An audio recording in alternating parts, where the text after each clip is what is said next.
Greetings. Today we continue part 4 of the presumptuous self-willed ones from 2 Peter chapter 2, verses 10 and 11.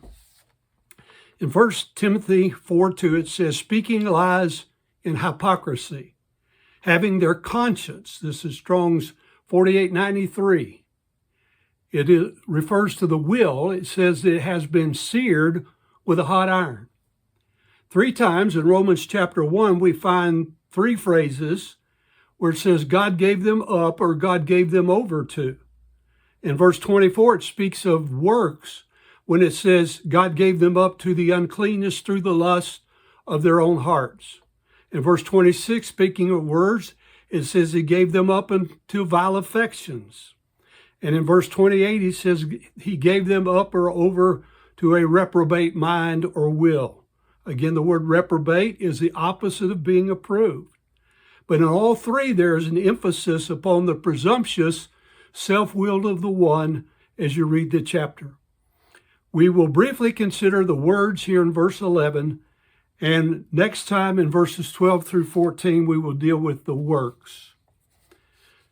2 Peter chapter 2, verse 11 literally says, whereas angels being greater ones in inherent power, that is strength, in dynamic power, they're not bringing a railing or slanderous accusation, or report or a judgment against them before or in the presence of the Lord.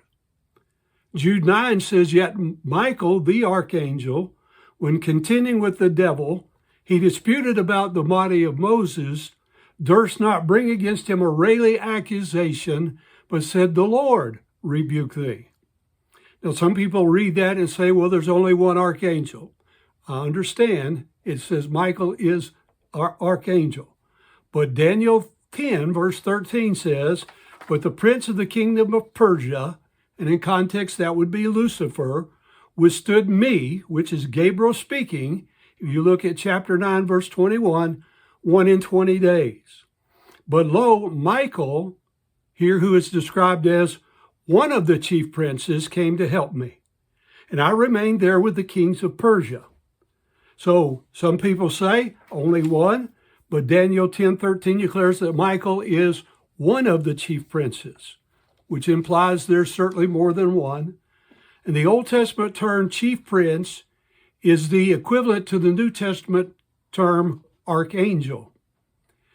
Ephesians 6 verse 12 says, for we wrestle not against flesh and blood, but against principalities, against powers, against the rulers of the darkness of this world, against spiritual wickedness in high-ranking places. We find Daniel's prayer request was heard by God on the very first day of his 3-week or 21 days of fasting and praying, according to Daniel 10:12.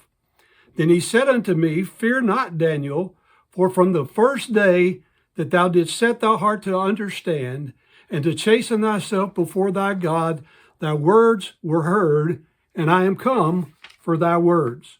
Thus Daniel 10:13 is given to explain why the receiving of the answer to Daniel's prayer had been delayed for some 3 weeks.